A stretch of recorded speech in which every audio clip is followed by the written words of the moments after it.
Do not miss any of our cool videos. Subscribe to our channel for latest updates. Click on the bell icon now.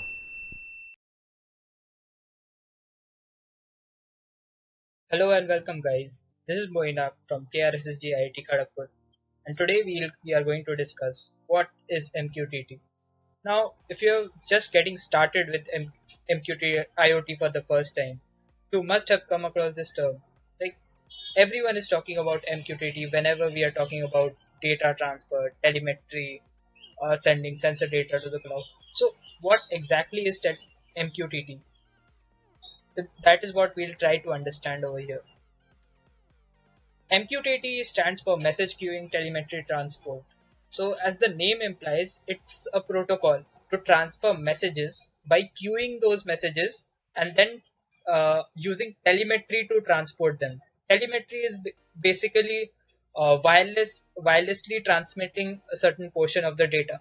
So, some basic facts about MQTT are that it was developed by IBM in the 90s, primarily for internal communications. But uh, slow, slowly and steadily, it became widely acceptable in all sorts of sensor communication networks.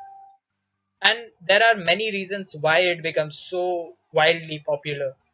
The first thing is that it's a very lightweight protocol. So, not much computation effort is needed in packaging the data or even sending it over to the cloud. It's an application layer protocol, which means that it's hardware agnostic. It does not depend on what hardware you are using as such. You can use Bluetooth, you can use Wi-Fi, but that won't affect what is happening in the application layer. Please do check out our blog on network communication protocols, which would give you a much better idea of what I'm talking about. Another important aspect, I guess this is the most important aspect about MQTT, it's that it follows a publisher subscriber model. Now, what is this publisher subscriber model? We'll try to understand this in a bit of depth. So, basically, in the publisher subscriber model, there are three entities. They are the publisher, the broker, and the subscriber.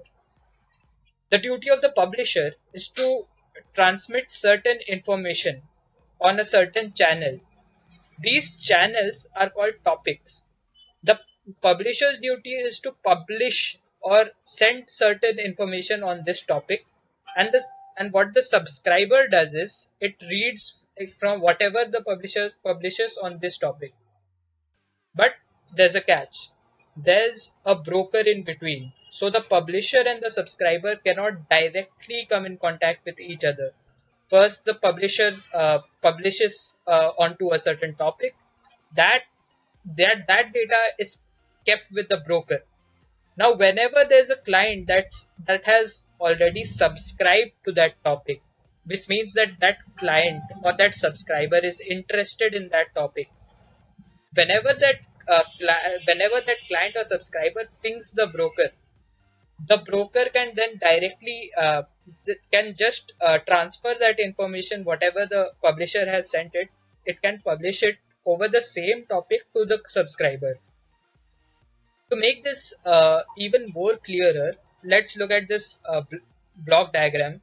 Over here, we can see that this publisher subscriber model is a many to many architecture. What I mean is that there are there can be many publishers and many subscribers corresponding to them. Suppose I have in my office I have a lamp whose brightness I'm trying to measure, and I've denoted that with this diamond over here. So this is a publisher that is subscribing to a topic, say lamp.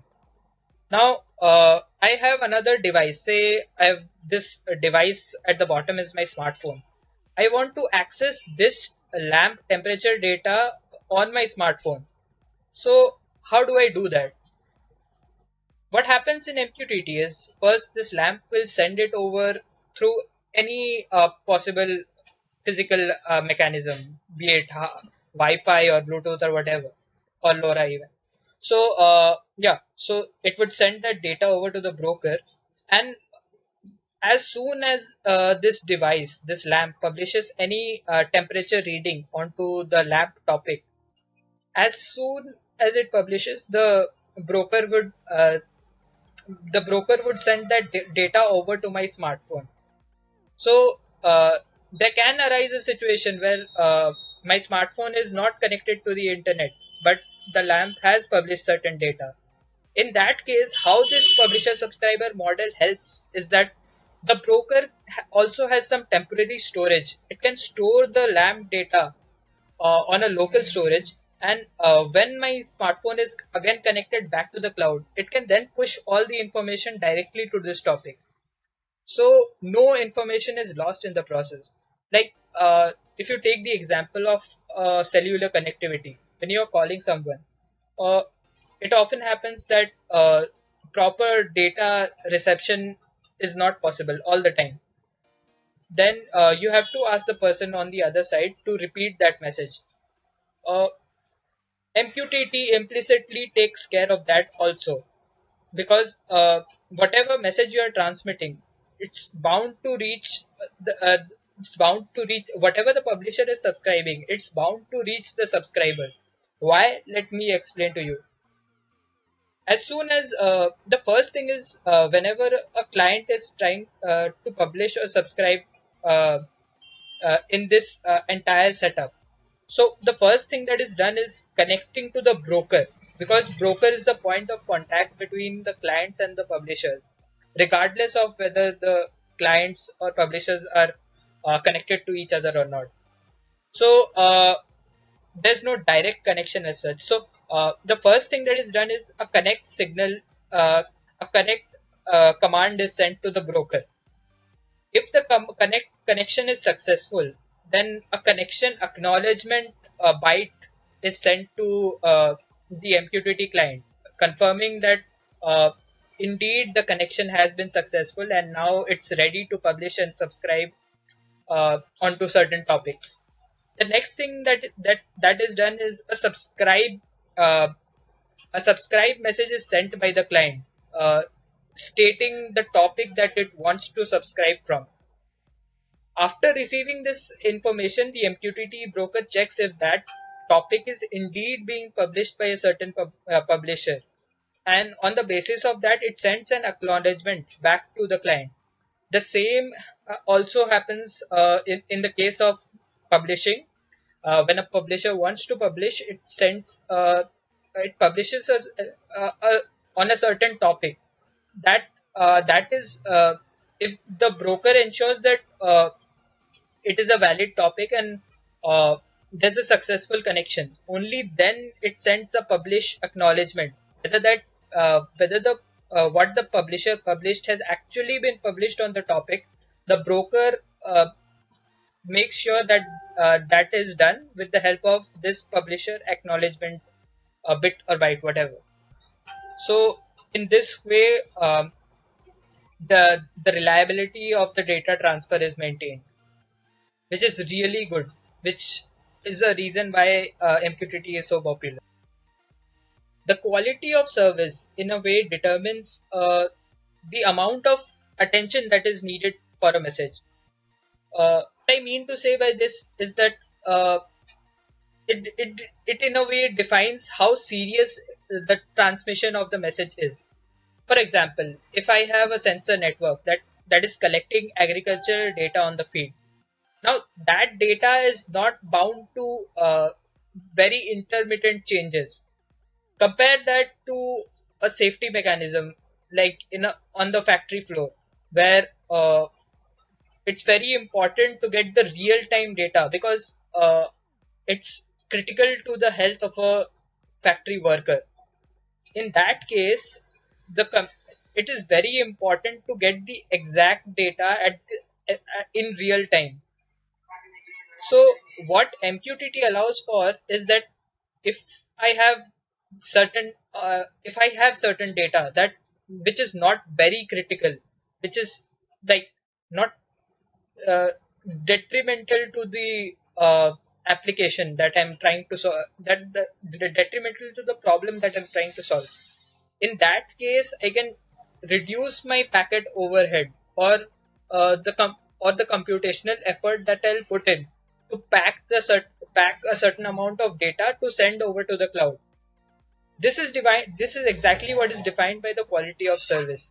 So, uh, for messages that are not very critical, we use quality of service 0, which means that there is no confirmation required from the broker or the publisher or the subscriber.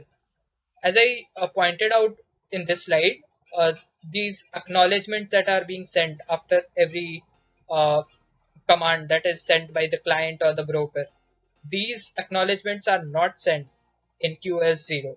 In QoS 1, acknowledgement is required, and if the acknowledgement does not isn't received in a certain interval of time, then the message has to be resent. In QoS level 2, extra care is taken that whatever data is transmitted correctly without any duplications. So finally, we come to the advantages. Why is everyone using MQTT? Why do we even care to use it? The primary benefits are it has the implicit benefit of being of being based on a publish subscribe model.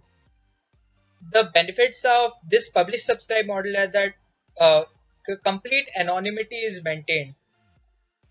A client doesn't need to know which particular publisher has published on a certain topic. So it in a way protects from security breaches, you can say. Again, another advantage is that it is a many to many architecture, which means that many publishers can simultaneously publish on many topics, and these many topics can be simultaneously subscribed from subscribers. So this many architecture helps connect large number of publishers and subscribers, which is and the number is not a problem because we have a broker in the middle that can handle all the computation. Again, another important factor is reliability. As I mentioned, provisions for the provisions for acknowledgements that are sent by the broker for each command. Again, another advantage is the QoS definition, which helps save computation effort and obviously power. Because when we are talking about sensors, we generally talk about the power consumption also, which is very critical in sensor application. So, if there is a sensor that can afford to send data to the cloud with a much reduced packet overhead, it ultimately results in the longer life of the battery of that sensor. So it's very important for low power applications, which is why MQTT is becoming so popular these days. Another important feature is that security is not an implicit feature in MQTT. We can obviously add a layer of security with the help of TLS, that is transport layer security. We are not discussing that here. But unlike other protocols, it's not mandatory to integrate security into the packet so that security and encryption and stuff like that into the data transfer mechanism. So this helps keep it lightweight and uh, gives the application designer the freedom to choose whether security is needed in an application or not. I guess that's it for uh, what all we need to know to actually implement MQTT. Now let's try to implement our first MQTT client server structure. For this, I spoke about two entities, the publisher, the subscriber, and the broker. So what we will do is we'll use a broker, public MQTT broker that's from emqx.io. The only important uh, factor that we need to consider while selecting a broker is the WebSocket port, because it is over this WebSocket that all messages are transferred. So we'll copy this broker WebSocket port and we'll feed that into the MQTT client that we are trying to use.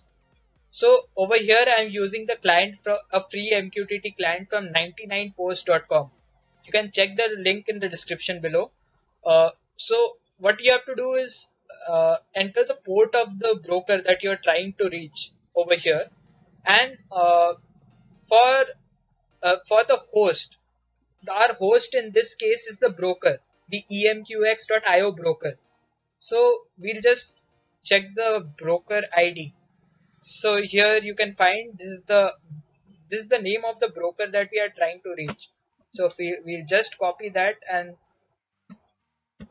decide our host over here. Other things don't need to be changed. Uh, so once we have successfully entered these values, we can directly press on. Once we are connected to the broker at emqx.io, we can create a publisher that can subscribe, that can publish onto a topic called topic, and we can create a publisher subscriber that can subscribe to this same topic called topic. So once we press subscribe, it has subscribed to this particular topic.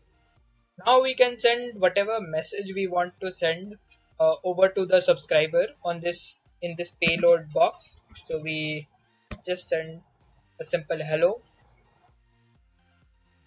So there, as soon as I pressed on publish, you can see that the message has been transferred intermittently, asynchronously to the subscriber. Let's try this again. So I can send something like the name of our club, like KRSSG. When I press publish, you can see that immediately the data is received on the subscriber side. So this is a practical demonstration of how actually MQTT works. I hope you enjoyed this demo, and please like, subscribe and share this video, and look forward to more such content in the future. Please don't miss our hardware demonstrations of MQTT, in which we are going to demonstrate how MQTT is implemented on collect data acquisition systems based on an ESP32 or an ESP8266. So stay tuned for future videos, and that's all for now.